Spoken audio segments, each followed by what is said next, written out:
जहां से पकड़ते वहीं से पलट जाता है। और आप में से कितने लोग हैं जो एक बहुत ही प्यारी चीज हर थर्सडे को होता है, क्या बोलते हैं उसको? एक्सपायरी। बस एक्सपायरी के दिन कितने लोगों के अकाउंट एक्सपायर हो जाते हैं? जोर से चिल्लाओ। तो आप सभी के दिमाग में जितने सवाल हैं उनके जवाब चाहिए कि नहीं? बिल्कुल चाहिए। तो ये जो पैनल होगा वो थोड़ा बड़ा दमदार होने वाला है। हम यहाँ पर ऐसी ऐसी चीजों के बारे में बात करेंगे, तो अपने हाथ कान नाक सब खुले रखो। नाक तो वैसे खुले ही रहता है, बट सब कुछ खुले रखो, बिकॉज हम लोग बहुत ही तगड़ी तरीके से बात करने वाले हैं। तो क्या क्या बात करने वाले हैं? क्या क्या? Investing, trading, even taxation. कितने लोगों को ये कंफ्यूजन रहता है कि इनकम टैक्स कैसे भरा जाए स्टॉक मार्केट का? जो बताइए, हाथ से दिखाइए कितने लोग। मेरे फोन में आ ही नहीं रहा है, क्या ही अरे पहले इनकम तो कमा लो यार। पहले इनकम। यार अच्छा अच्छा, एक काम करते हैं, मेरे को तो लग रहा है, देखो एक हैक निकाला है जो आनंद भाई ने निकाल लिया था। बोले 2 नाम लेने हैं बस अपन को। अरे क्या बात है, क्या बात है। तो बस we are about to start this exciting panel. कितने लोग एक्साइटेड है? जोर से। बहुत बढ़िया, बहुत बढ़िया। तो we are just going to start. मैं solid dot to dot questions पूछूंगा, हमारे साथ है, और मैं एक एक करके सबको चाहूंगा कि इंट्रोडक्शन दे। तो ऋषभ भाई आपसे चालू करना जाएगा एंड एक एक करके क्विक इंट्रोडक्शन। जोरदार तालियां हो जाए इनके लिए गाइस, कम ऑन। बहुत ऋषभ भाई एक एक करके। इंट्रोडक्शन नहीं देता हूँ, इस लवली ऑडियंस के लिए मेरी 2 पंक्तियां कहता हूँ।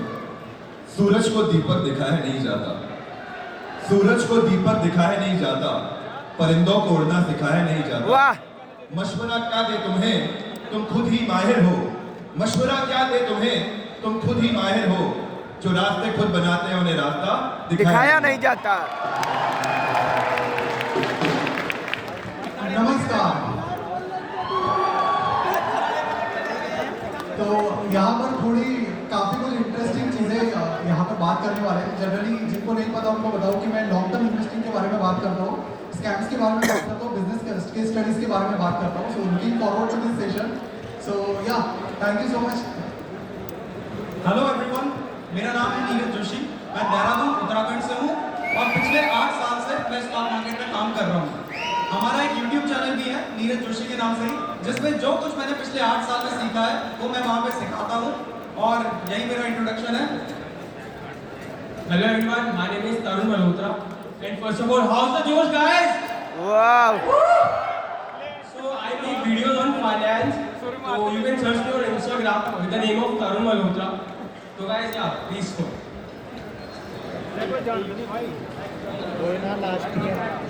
आपका इंट्रोडक्शन।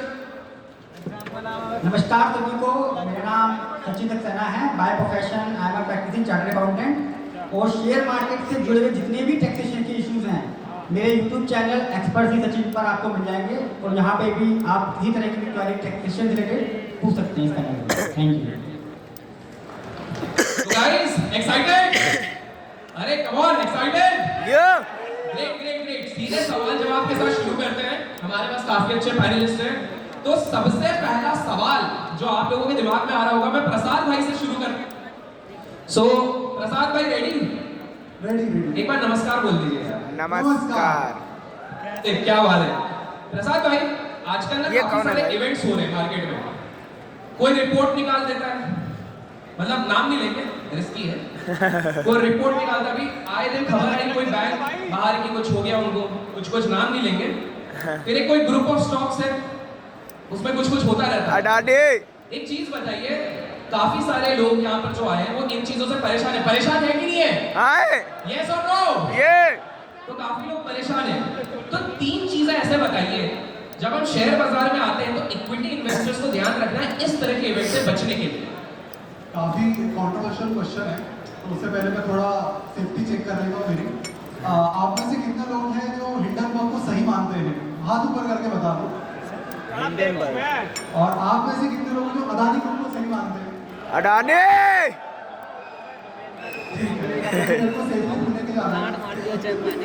रास्ते में गायब होने वाले हो वैसे आप, ठीक है। तो मेरे हिसाब से जिस तरह के इंसिडेंट होते हैं, तो एक चीज़ है मतलब जो देखिए कोई रिसर्च बनाए उसके बेसिस पे ओपिनियन बनाओ, तो उससे बढ़िया ये है कि आप अपना खुद का एनालिसिस करो, ओपिनियन बनाओ। तो सिंपल सी चीज़ मेरी है कि मैं नहीं मानता कि आप बहुत डिटेल में आपको जाना चाहिए किसी भी चीज़ में। सिंपल सी चीज़ें देखते हैं, उससे भी आइडिया आनी चाहिए। जैसे कि कोई भी कंपनी है, उसका ग्रोथ रेट अगर 20% का है, या मान लीजिए उसका पी है 20 का, तो मैं एक्सपेक्ट करूँगा कि कम से कम कंपनी ग्रोथ 15% का मुझे दे। ये मेरा सिंपल सा एक्सपेक्टेशन है। लेकिन अगर कोई कंपनी 100 का पी मांग रही है तो 80 का पी एक्सपेक्ट करूँगा, 70-80 का, 200-300 मांग रही है, उस हिसाब से मैं ग्रोथ एक्सपेक्ट करूँगा। तो जनरली जो पी ज़्यादा है और ग्रोथ उस हिसाब से नहीं है, तो I think that is a clear cut indication कि वैल्यूएशन बहुत ज़्यादा है। तो मैं तो उस हिसाब से कंपनी को, मतलब कोई भी कंपनी किसी भी सेक्टर की हो, मैं तो जनरली ऐसे देखता हूँ कि ग्रोथ अगर आप में है, मैं ज़्यादा पी लेने के लिए रेडी हूँ, नहीं है तो नहीं रेडी हूँ। अभी कुछ कंपनी जैसे अदानी ग्रुप है जिनका ये ग्रोथ मुझे सही लगा, कुछ कंपनी है जैसे एंटरप्राइजेस, इसका मुझे थोड़ा ओवरवैल्यूड लगा। तो डिपेंड करता है इस तरह से, अगर आप खुद का भी एनालिसिस करो और ग्रोथ को किसी से भी कंपेयर करो, तो ये एक फेयर आइडिया कि मेरा एनालिसिस क्या कहता है, मेरी एक्सपेक्टेशन क्या है, और एक्सपेक्टेशन से मैं मतलब पार्ले जी 5 रुपये का है तो आपका फोकस क्या होना चाहिए कि मैं इसको या तो 4 में लूँ, 4.5 में लूँ, 5 या 5 से ऊपर ना। क्या बात है, क्या बात है। 5 रुपये का पार्ले जी 10 रुपये में मिल रहा है क्योंकि लोग उसे खरीद रहे हैं। कि लोग कल 11 का हो रहा है, परसों 12 का हो रहा है, तो मैं उसे खरीद लूँ। That is not good analogy. तो मैं तो यही कोशिश करता हूँ कि जितनी का चीज़ है उसको कम में ले लूँ, so that is what I focus on. क्या बात है, क्या बात है।